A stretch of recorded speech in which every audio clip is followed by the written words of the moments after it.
right. How are you doing, Kirk? I'm doing pretty good, Sheldon. It's a sunny day out there. I was just outside soaking up some rays for a few minutes to get the vitamin D levels up. And I don't have to go anywhere tonight. I can just stay home. That's in the last number of weeks, that's a rare occasion. But tonight I can just relax, read a good book, and so forth. What are you So I'm reading doing these pretty days? good. What are you I'm reading? actually reading a book by George MacDonald called Paul Faber, written around 1879. It's a very complex book.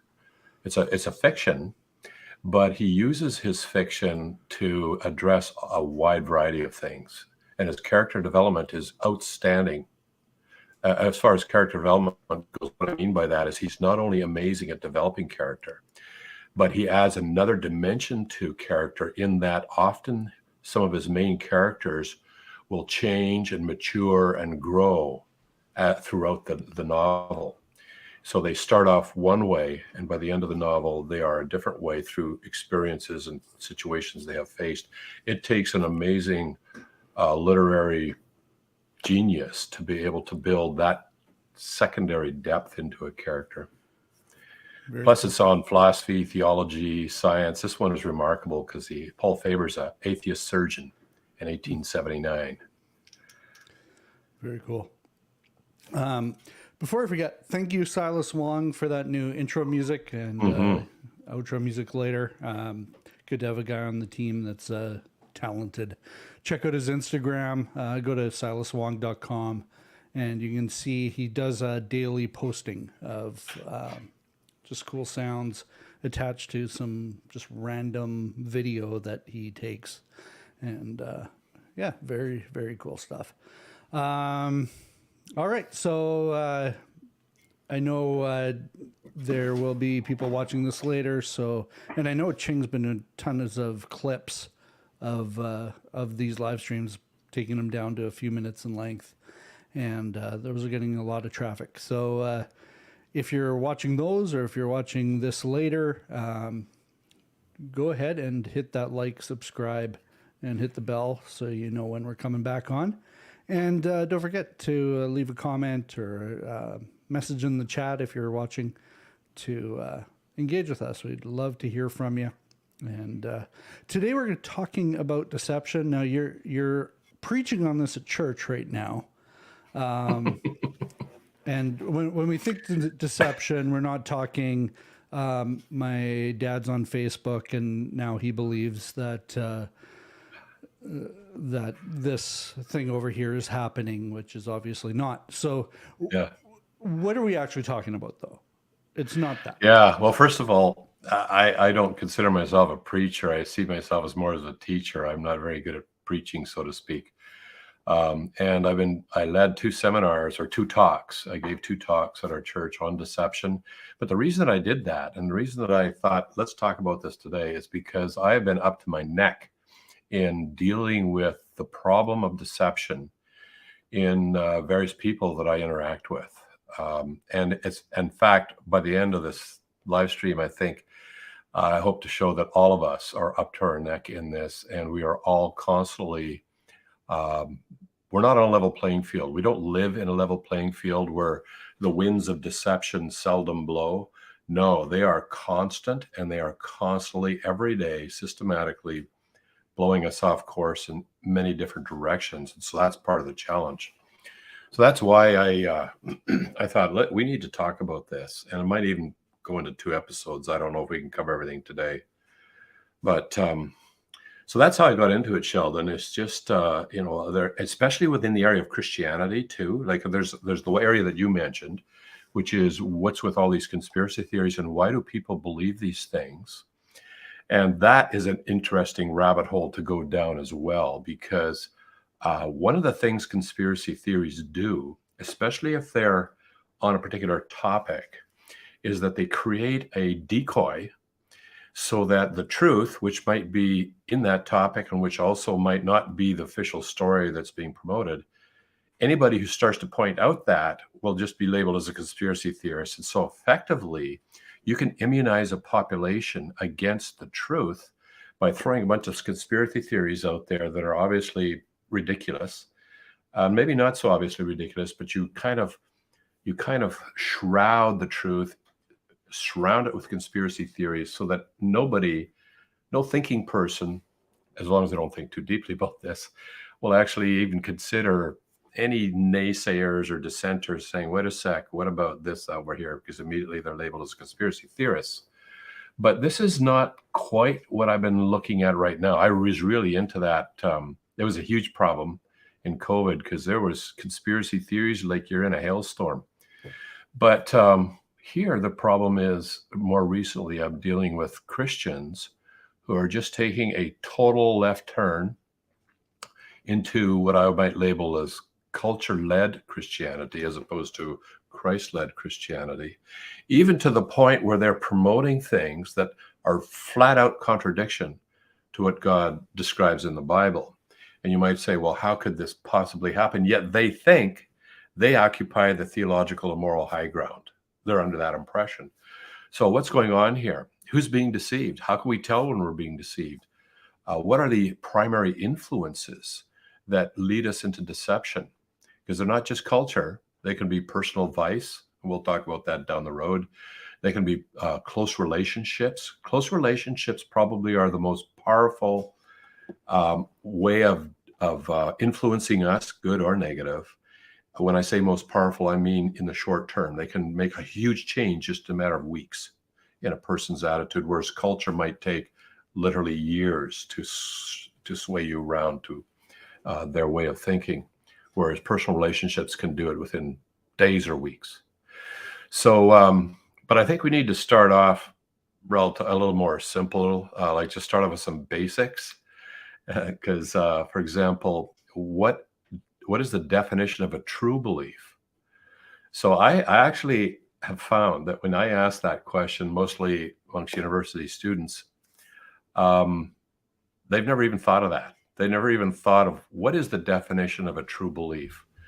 But has often that changed? common sense. Is that What? changed recently? Like when I was in that university age, it was all about there's no such thing as absolute truth.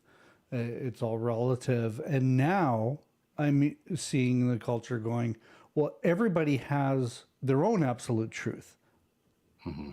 Where it's Yeah. not that it's not that it's like so flaky. It's just no, this is my truth. I believe it, and you have to agree that I have the right to make up my own truth. Yes. In fact, we've gone further in the direction of there's no such thing as maybe absolute truth. We got further in that direction. It's evolved now to something we call my truth. So, for example, a couple of weeks ago, I was on the Ontario Teachers Federation it was called the Elementary Teachers Federation of Ontario website. That's the union for elementary teachers here in this province. And I was reading one particular page where they're promoting things that would never have flown, never have gained traction, let's say 50 years ago, and still won't gain traction in other cultures. But in that page, just in the opening paragraph, there were two statements of how important it is that my truth is defended, protected, and our school system creates a safe place for my truth, whereas each individual person has my truth. So that's one area we're seeing it. Now, this is going to get really interesting. Just hold that idea about my truth. I'll give you one more example. I wanted to know the history behind a particular event that happened in the 1800s, actually over a period of about 150 years. So I went online, I went to find a YouTube where there's a seminar being given, and the person standing up the seminar introduces their seminar and the history of this thing and say, this history will be my truth. And I'm thinking, I want to know what actually happened here. I don't want to hear your personal truth, what you define as true. So how do we know what actually happened and what the difference is between that and your truth?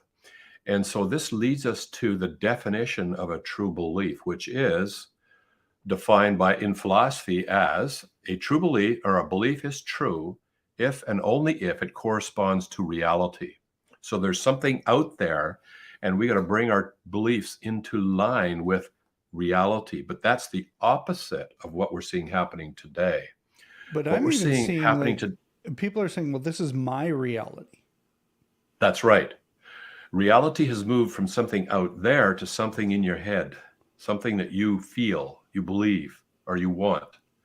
And so it is actually an implosion. It's an implosion on of truth into something that is entirely relative, subjective, and is defined by you. And the problem with that is this: if reality still exists out there, but you have a different reality in your head and you start living your life according to your own internal head reality, your subjective reality, at some point you'll collide with reality. It's kind of like you can put a blindfold while you're driving a car down the road, or you can believe you can fly and launch yourself out of climb a tree, a real tall tree. Because as a boy, I would climb a tall tree and I would imagine that I could fly, but fortunately, I never launched myself off the upper reaches of that tree. But if I really For some imagined reason, I that this don't is actually my believe truth, that, Kirk. what? I don't believe that you never jumped out of a tree. No, I actually didn't. Wow. I did jump out of high things, but it was always either into a haystack or a straw stack or into very deep snow where I could be. Because I knew there's a reality out there. And part of that reality is that you can launch yourself off of high objects, but there had better be a slow deceleration at the bottom of it. So that was still reality was moderating. But let's say my truth was that I could fly and it's summertime and there's nothing soft below the tree and I just launched myself out. And for a second or two, I am flying, but there's a reality out there. And sooner, at some point, within a second or two, I'm going to collide with that reality. And this might seem rather funny or obvious or almost silly, but in a very real way, there seem to be kind of like humanity is designed, when we see this coming out of the social sciences, to function in a particular way without even us thinking about it. So for thousands of years, throughout all sorts of different ethnic groups, you'll see common grounds on what establishes a healthy community and what does not. We have diverged from that right now. We are so on a free fall collision with reality here, probably within 1 to 2 generations. But it's because of this my truth thing. So there's already a deception at play.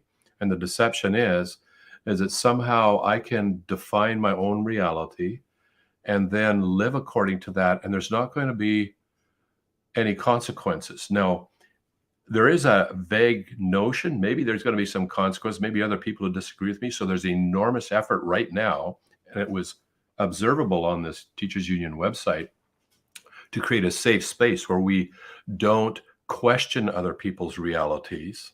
We affirm them. And even to question them is offensive because they have the reality, they're trying to live by that way, and you're disturbing that. So you can actually manipulate the people around you to sort of go along with each of our individual realities. We'll just all decide we're not going to question anybody's reality. But there still is the actual reality out there that we can't control, that we can't manipulate.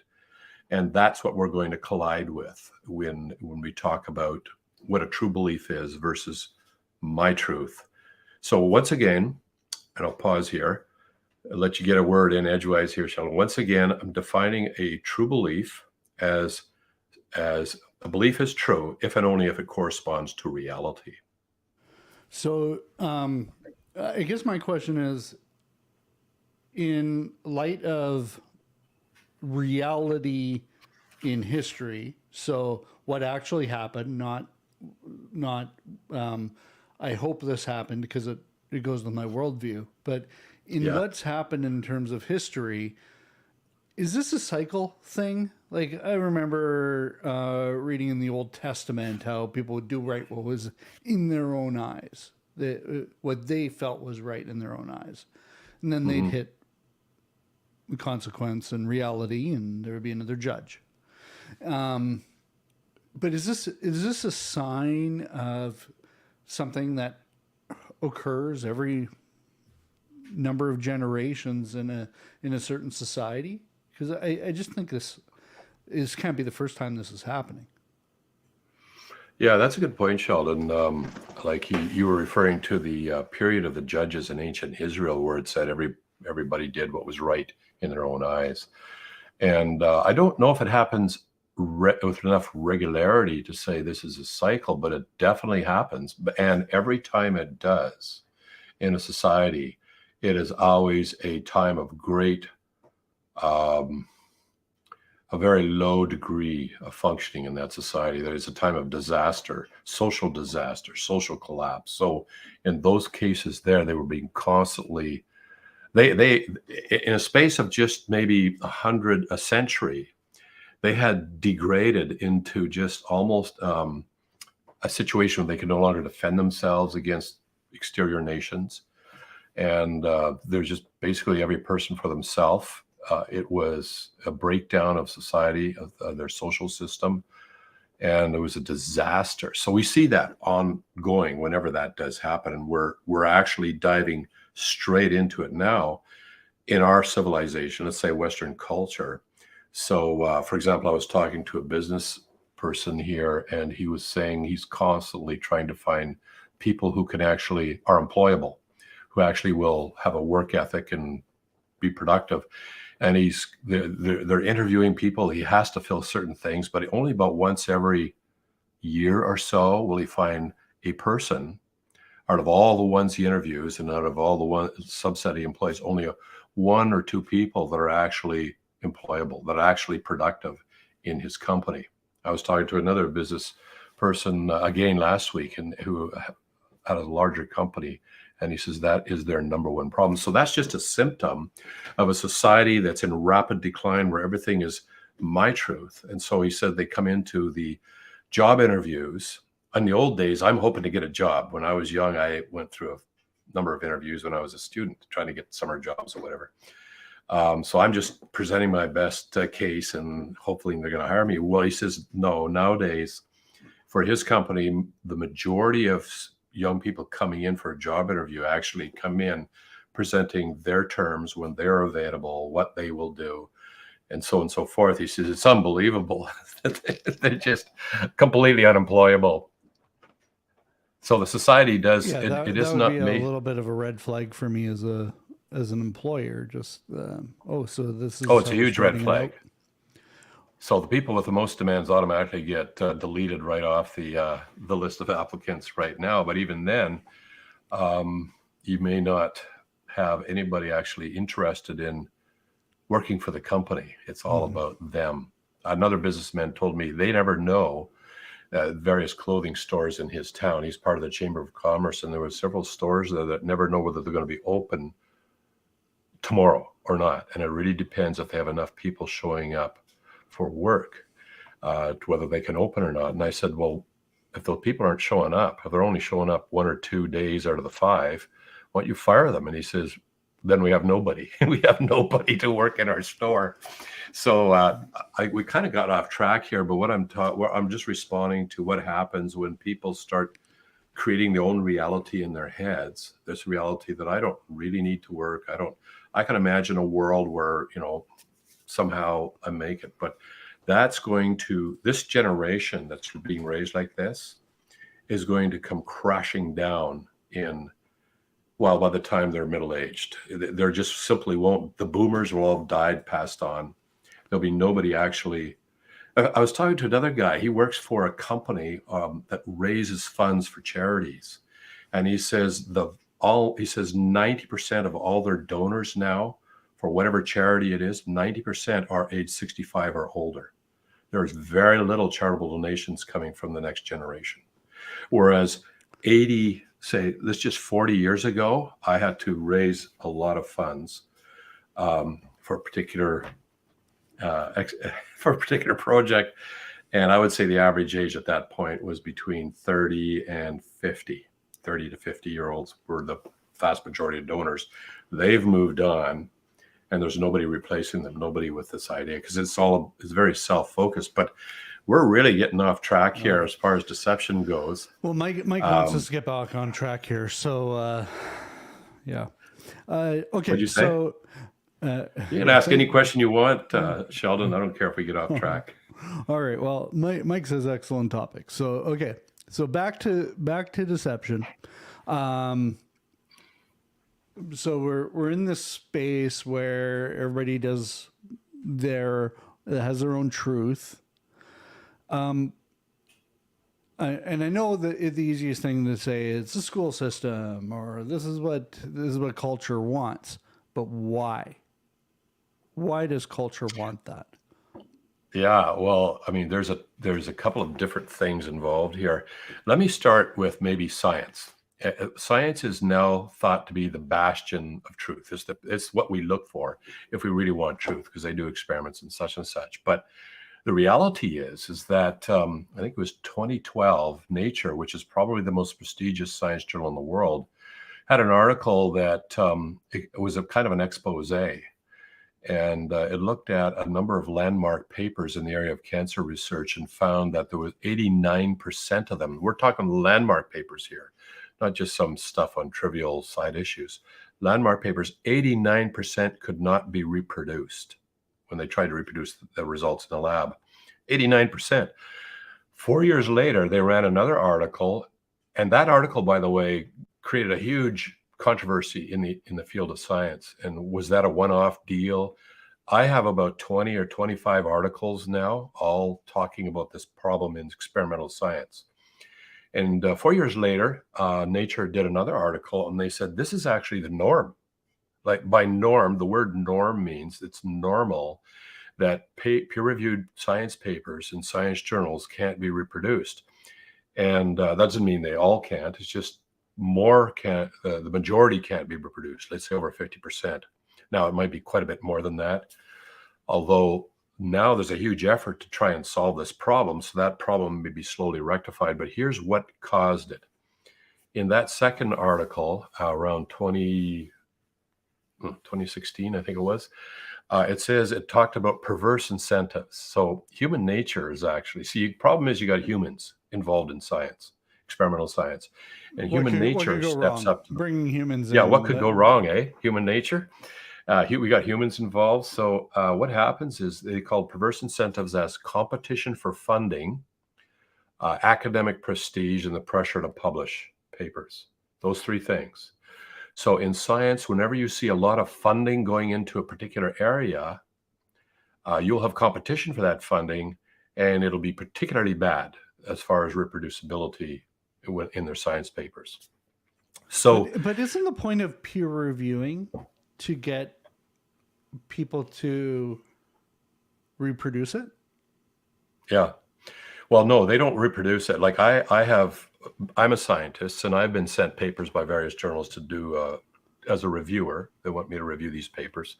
Normally, if it's too far to my field, unless it's in my field, I just say I'm not qualified to review this paper. But even a paper in my field, reading through these highly technical papers is like taking a general anesthetic. First of all, it's a supreme effort to just focus well enough so that you are not just understanding the paper, but you can actually critique it. You can actually see, is there a problem here? So it's a big effort, first of all, to just read through it. And secondly, I don't have the time to start up a lab and run an experiment for 3 or 4 years to see if I can reproduce those results. I do not have the time. And this is the number one problem with peer review, is that almost never is an attempt made to review is to try and reproduce the experimental results, because the experiment itself is so complex and so expensive and requires so much time, we just can't do it. But the reason that I raised science in the first place is here's my point. If science itself is having serious problems with reproducibility because of human nature, then how bad is the rest of what we think is true? How bad is that if we can't take these things to a lab and reproduce them or test them out? And a lot of what people believe today in our culture cannot be taken to a lab. Interesting, though, there's a ton of papers in the humanities, especially to do with sexuality. There was a group of professors at Simon Fraser University showed that most of those papers, the vast majority, let's say 90%, actually seem to have decided ahead of time what results they want. And then they do their sampling with, they do selective sampling, they will massage the stats and so forth, and they actually fail miserably in one area. And one area is the statistical credibility of the paper.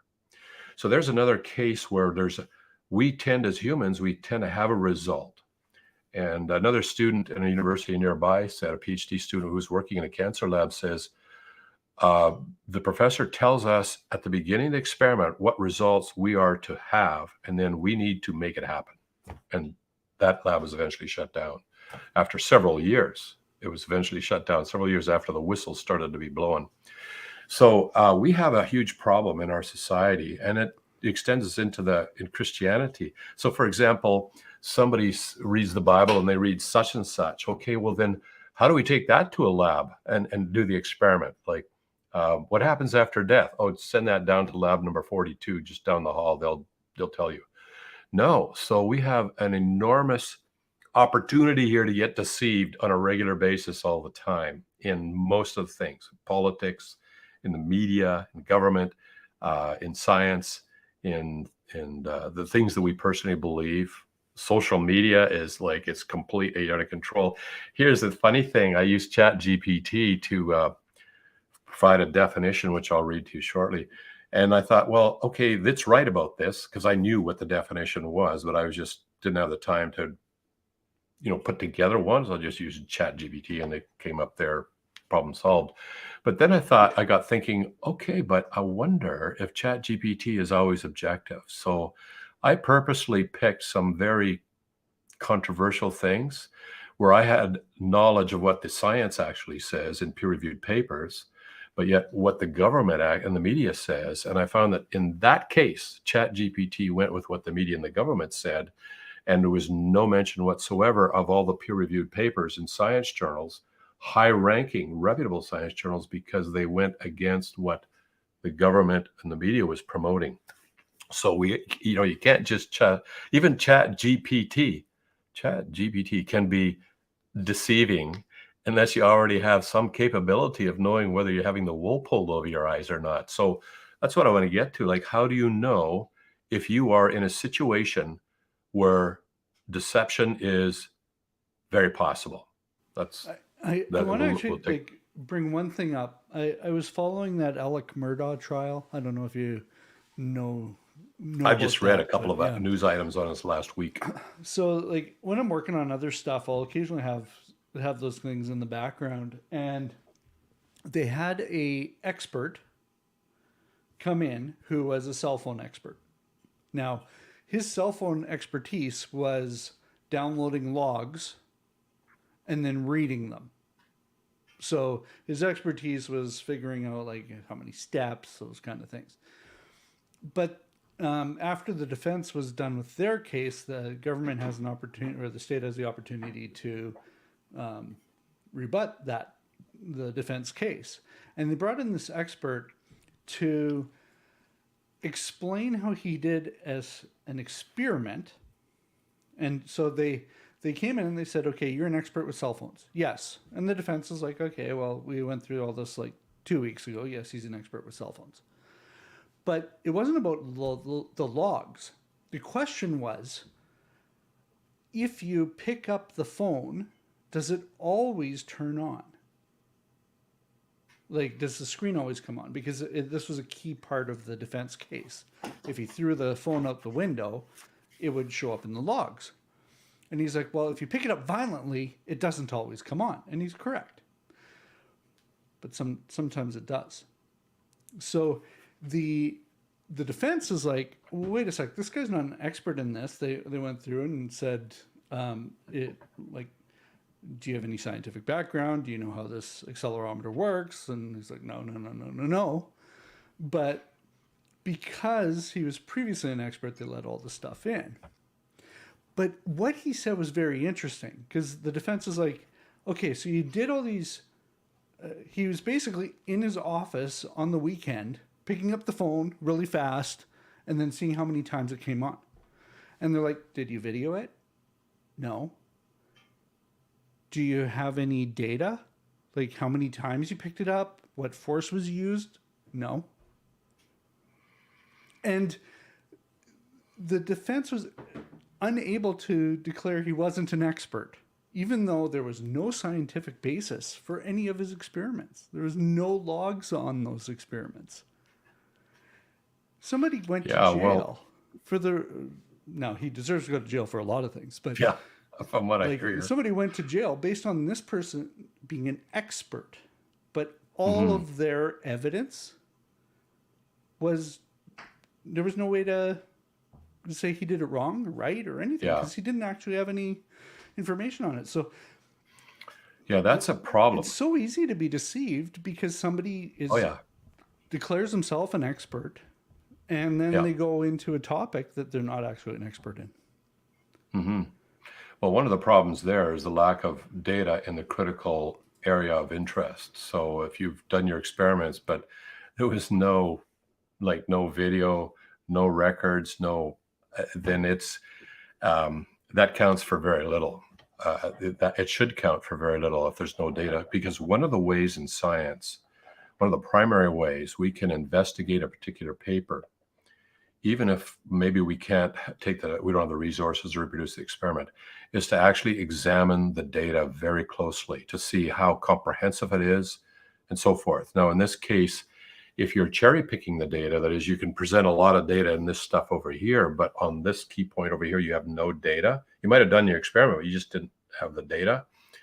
You're done. Like I wouldn't even attempt to submit a paper for publication if I had no data to back this up. It's you're just setting yourself up for big time fail. But there's also a second problem in here, and that is experts.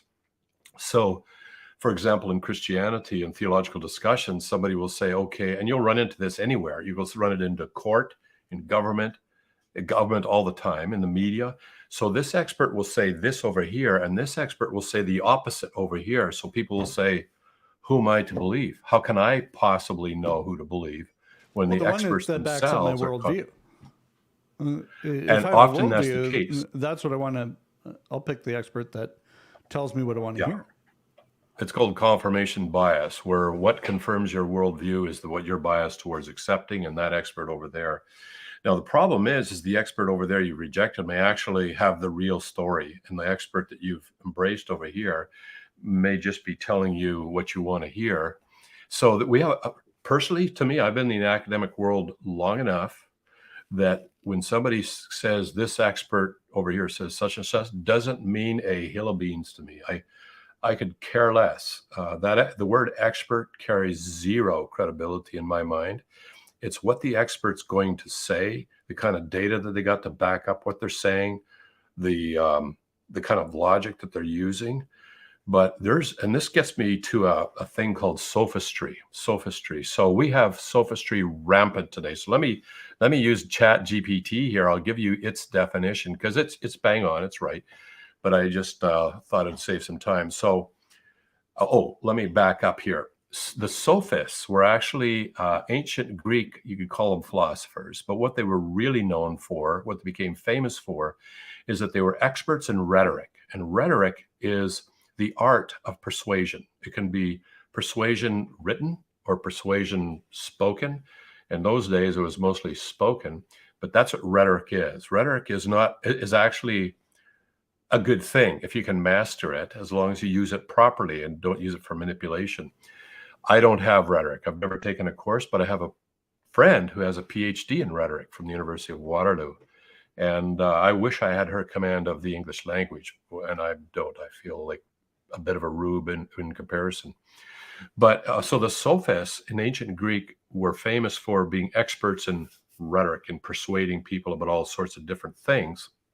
And as a result, a term called sophistry began to emerge, and it's very much alive today. So let me read you ChatGPT's definition here. And I quote, "It refers to the use of fallacious reasoning and manipulation of language to deceive or mislead others. It is a problem that has existed for centuries and continues to be relevant today in various forms.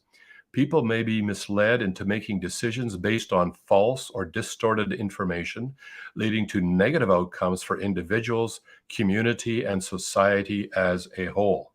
That's ChatGPT's definition of sophistry, and by and large, it's bang on. In fact, I would add to that even though this originated, it's being attributed to some ancient Greek philosophers called the sophists, who are experts in rhetoric. It's the biggest problem in history right now. And how would I put this? It's a far bigger problem right now than ever before in human history, simply because of social media and how we can have something spread around the globe in seconds. And so this is a huge problem. It's called sophistry. And much of what sometimes when I'm listening to an expert, I'll say, man, this is sophistry right here. You see, there was I forget the guy's name. He's famous for saying, if you're going to be stupid, you got to be tough. Name escapes me at the moment. But if you want to understand why, you just type fail into a YouTube search, and you'll get a lot of videos on why you have to be tough if you're going to do stupid things. But there's a related or a corollary here is if you're going to be wrong, you need to be brilliant, because it takes brilliance to make something that's totally false and wrong and sell it to the people. And the more brilliant you are, in other words, the more of an expert you are, the more technical language you can use, and smoke and mirrors and manipulation of language to make the people sound, wow, this is really highly, like this expert over here really knows his stuff. I didn't understand a word he says, but man, I'm sold on this. But what you actually heard was sophistry. And here's how you can recognize sophistry is that after you've listened to the speech and drawn the conclusion, you then go back and say, now let me think about this. What were the premises that led to that conclusion? And in sophistry, you'll find out that there's at least one missing premise. Sometimes there's no premises at all. Rather, it was a lot of emotional chain jerking. Sometimes there are premises that lead to the conclusion, that logically lead to it, but at least one of the premises is really bad. It's terrible. It's faulty. And so, for example, here's an example of a faulty premise. Let's say you want people to arrive at this conclusion, but it really depends on the meaning of a word. But that word actually means a lot of things that don't really help you out very much if you want the people to believe such and such. So what you do is you narrow the meaning of the word down to something really narrow, technical, and precise. And you can even get technical in that it sounds impressive because you use a technical word, like to make it like the technical word here or the Greek word here or whatever. But when you actually look up the meaning of the word, it's actually like a bell curve, and it has a range of nuances, but they've cherry-picked only the one that suits their argument. So that's an example of a premise that might lead you to a logical conclusion, but the premise itself is faulty. It's called, in technical terms, the unwarranted restriction of the semantic field. Basically, you've taken the meaning of a word and collapsed it down to a very narrow meaning, which you needed in order to sell your argument to somebody. So that's one of the red flags in sophistry, is that when you go backwards afterwards and you say, now what if I'm going to summarize his argument, you'll find that, oh man, it is sketchy, it is shaky. There's no argument at all, or it's based on faulty premises. I think part of the problem is nobody does that, though. It is a problem. Like, I hear this and I automatically believe it because it backs up my priors. Exactly. And next thing you know, I'm going to vote for them. You see, if you don't know what a true definition of true beliefs are, you are totally lost. It's like saying, well, I sure want to wind up in Winnipeg, Manitoba. I want to wind up in London, England. But London only exists in your imagination. You think the real world is too limiting. So you have something in your imagination. You're going to be so lost so fast because you have no reality to actually help you get to the real place. You'll arrive at some place in your head and you'll be badly deceived. So our society today, in pursuing my truth, is disconnecting itself from the reality that's actually out there. But to do that, you have to abandon rational thinking. And the abandonment of rational thinking was something that was predicted by J.D. Unwin in his book, Sex and Culture. When a culture crosses a tipping point in their sexual freedom, three things happened, and abandoning of rational thinking was one of them. Abandoning lifetime monogamous relationships with one another and banning belief in God was the third. But I'm focusing on rational thinking here, and that is a major problem today. So there's no way a person who listens to sophistry, if it's what they want to hear, they simply accept it. And typically what happens in social media for a lot of people is they cancel people they strongly disagree with. And so what's left in their social media circle are only the people that fall into a certain range of agreement with their beliefs, and you get what's called an echo chamber. So they're all saying things that each other believe in. And this is another key thing on human psychology, is if a human being hears something often enough, they will tend to believe what they've heard, even though they have zero data to back it up. They just heard it repeated over and over again.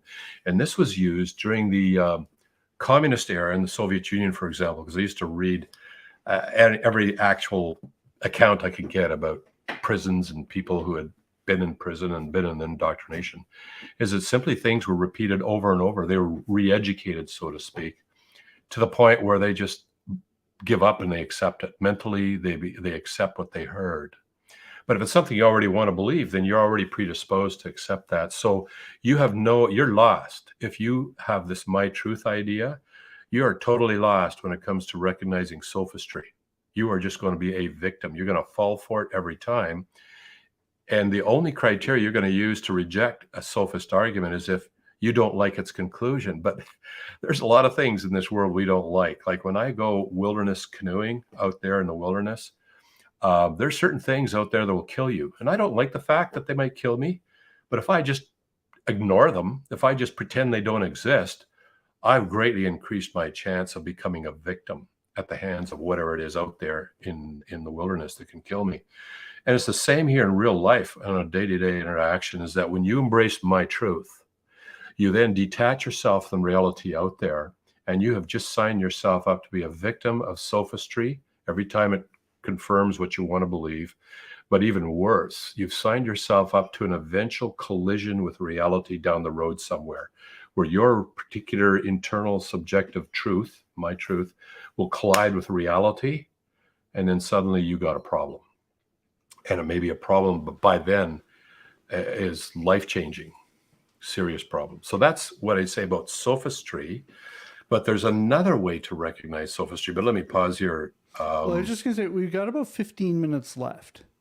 So based on I know you've got some talking points here that you're going through a little bit, but do you want to close this topic today, or do you want to go on to next week with it as well? No, we can't. But there's so much. Like, we're obviously going to have to go on to another episode here, because I am only partway through, and I think maybe today we should just let's see, where are we on the time?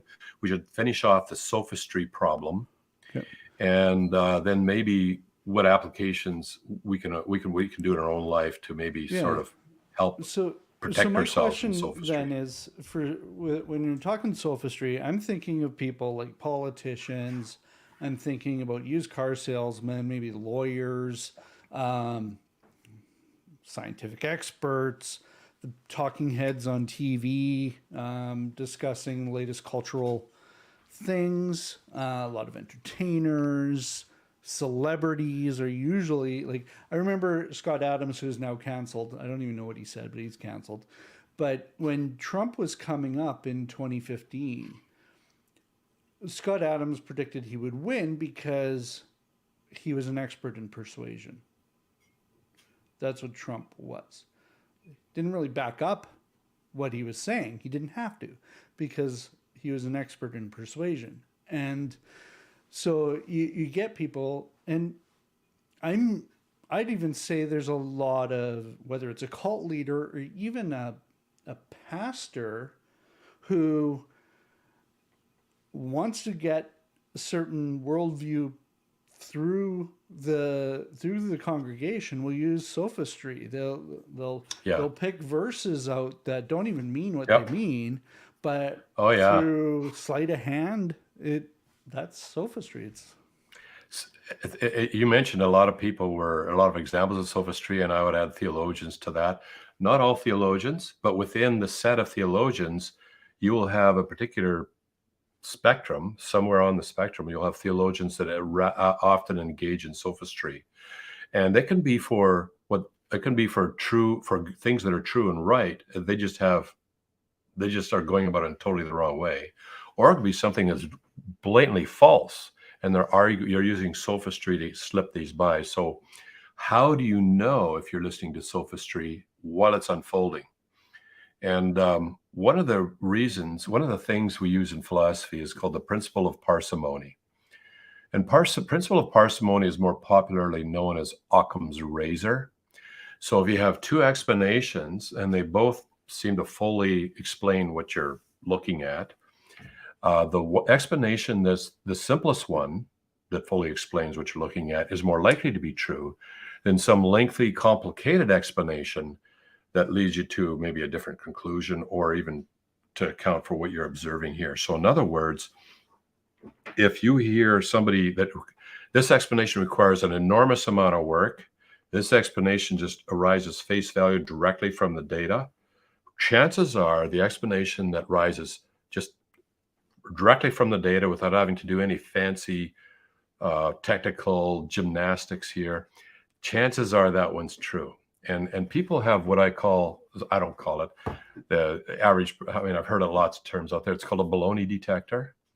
So if you see someone trying to argue for a point, well, okay, here's an actual example that I witnessed at the University of Toronto.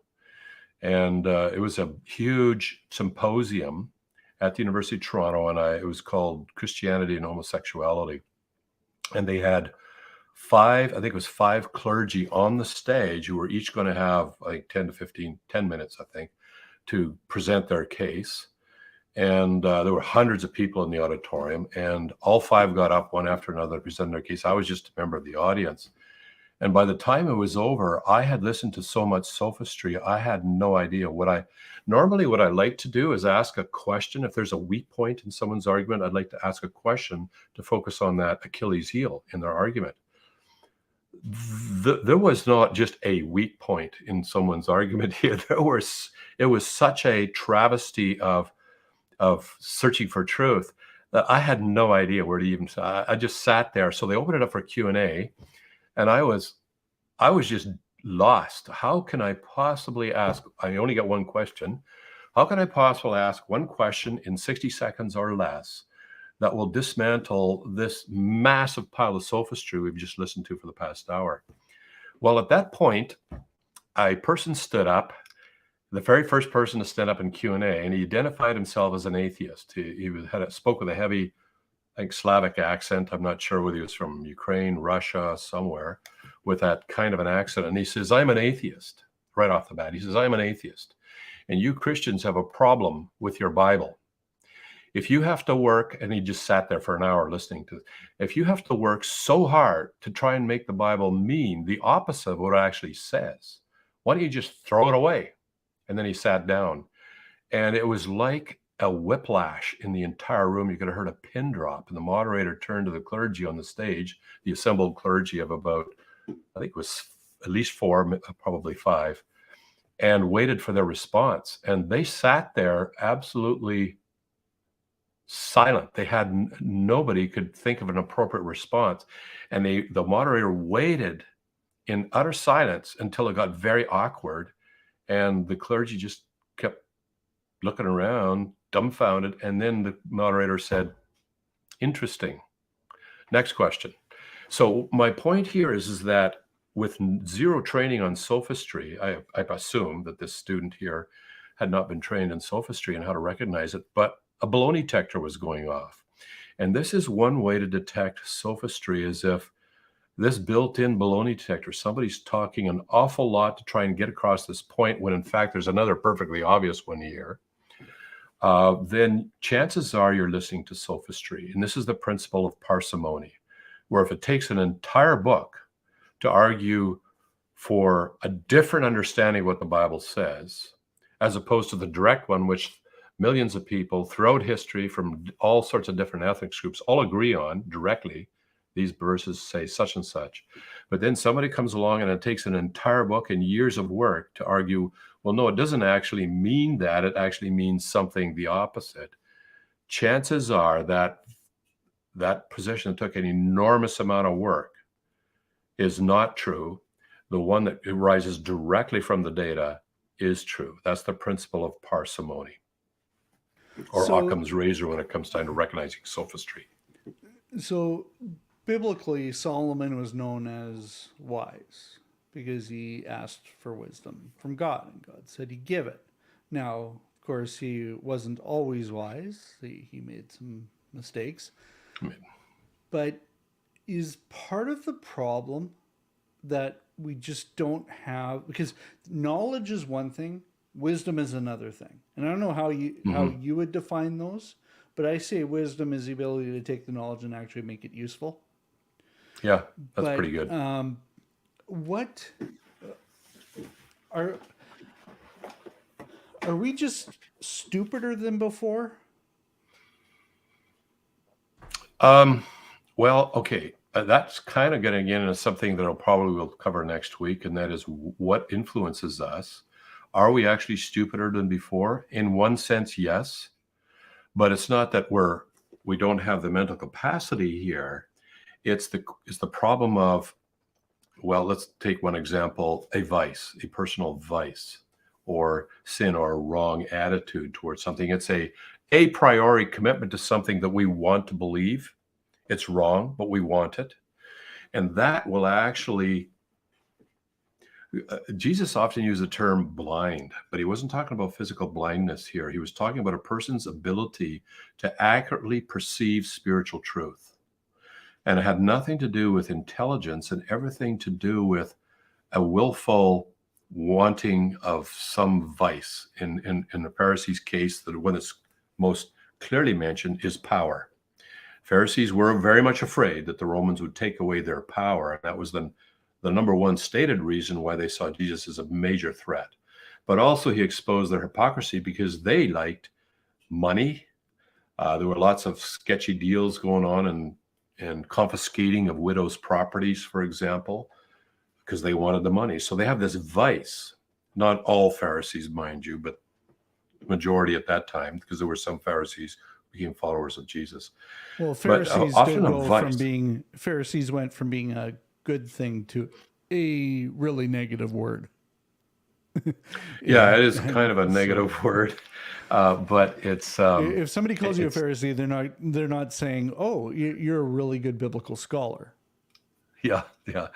I mean, to be honest with you, if I had lived at the time, I would have maybe become a Pharisee in the sense that I love learning.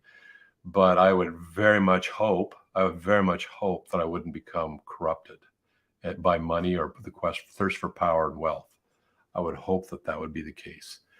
And we know that some Pharisees were not corrupted by power and wealth, and they actually became followers of Christ. So in a sense, we have become grossly more stupid, but it's not because of mental capabilities or intelligence. It's because we are allowing other things to do the thinking for us, our wants to do the thinking for us. In fact, there's an interesting verse in the Bible that says, abstain from fleshly lusts, which wage war against the soul. So the human soul, by Christian philosophers, is thought to be the seat of your mind, your ability to make free decisions, make good moral choices, to perceive beauty and to perceive justice and to perceive God. This is a non-physical part of you and interfaces with you through the brain. But he's suggesting there's a struggle between the things that we just want, as if you say we were just animals, for example, our physical urges of physical drives. Those things need to be harnessed. They're not necessarily right or wrong, but the mind needs to exercise jurisdiction over our wants. But if that's not the case, and that in our society today is very much a problem, because it's basically, what do I want? We're treated ourselves as just bodies that exist during this mortal lifetime, and when we die, that's it, game over. So why would we possibly want to limit ourselves or deprive ourselves of pleasures? that make us feel better physically or otherwise. So when the pleasures become the dominant force in your life, you're the natural drives, then you become like an animal. And what I mean by that is that an animal, God says, a creature of instinct. That's one of the ways he describes a human being who allows their natural drives to take over and dominate their mind. And the mind now is subject to the natural drives. Basically, that's it. You become run by your natural drives, your wants, so to speak. And when that happens, when the mind is subjugated to that, you see the end of a civilization if that gets a common denominator in society. The creative thinking goes out the window, the advances in science, the advances, the ability to run complex organizations, the work ethic, the ability to think deeply about things and rationally and arrive at conclusions, even if you don't like those actually slowly die when the natural drives take over. And that's where you just totally get sucked into deception, because now the things you believe are the things that you want to believe, and it doesn't matter whether they're true or false. And sooner or later, your false reality collides with the real world out there, and it's going to happen in our society. So I know we've had previous videos about free will, and I read through the comments that come through off of those videos, and there's a lot of there's a lot of sophistry in those comments to try and back up the view that there is no such thing as free will. Is that desire to not have free will so that there's an excuse for being just running on instinct? Because that's really what they're saying is we don't have the ability to actually make wise decisions because our bodies just do what they're supposed to do. Well, that may be part of it, Sheldon. I mean, I do recall an interview done by one of the American networks. They're interviewing American high school students and Japanese high school students, and it was on the issue of sleeping with your boyfriend or whatever. And this was totally normal with the American high school students. There was a group of girls and a group of girls. In both cases, they weren't talking about the guys. They were just interviewing girls around the age of 17. And in the American thing, it was just seen as, yeah, totally like, and the interviewer totally understood that. But then the interviewer was shocked when she interviewed Japanese high school students, and none of them had, a lot of them didn't even have boyfriends yet. They were just focused on their studies. But it was a major, at least when that interview was taking place, a major problem. Like they just didn't do it. They just exercised self-control. They didn't sleep with their boyfriends. That was just something that was culturally taboo. And the interviewer was shocked because they thought you could see by her comments that this is something we just have to do. I mean, you have to have sex because we're animals, and how could we possibly control ourselves? Whereas here was a segment of more disciplined humanity that actually exercised self-control and actually did far better in their academics than the American high school girls. But I don't think that's all of the reason. Here is a major reason why I think that I'm getting so much pushback against the idea we have free will. Free will has to, by definition, cannot be controlled by the laws of nature. In other words, there's a non-physical supernatural component to us. So that's the problem. And the problem is that many of the people disputing free will are devotees of scientism. That is the idea that science explains everything. And in order to subscribe to that philosophy, it's not scientific, it's a philosophy. To subscribe to this philosophy that science explains everything, you have to accept that everything only includes space-time, matter, and energy, the laws of physics. That's all reality is. All of reality is defined by space-time, matter, and energy. And if that's the case, then science should be able to explain everything. So what's happening here is the religion of scientism, their philosophy, is being threatened by the idea that we have free will. And so there they are arguing against the idea that they have free will, which is, I try and help them. Do you not see the absurdity of this? Because you and I have this. Like exactly. If you're coming to argue, like, what are you trying to change my mind? If you're right, Like, it doesn't then matter. both of us, our views have been determined by space-time matter, the initial conditions of the universe and the laws of physics. And so it's like two rock piles arguing with each other over which rock pile is true or false. It's just utterly absurd.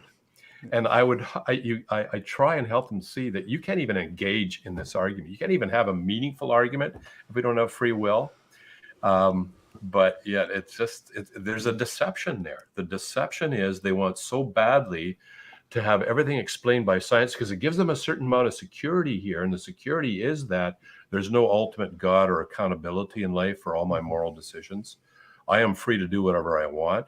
They aren't really free to do whatever they want because there are still consequences in real life for their moral decisions. But that's where confirmation bias, that's where I went and I showed a logical argument for the existence of God, and it was a checkmate argument, which we'll talk about sometime. But one of the science students came up to me afterwards and he says, well, if logic dictates the existence of a supernatural origin for nature, then logic is wrong.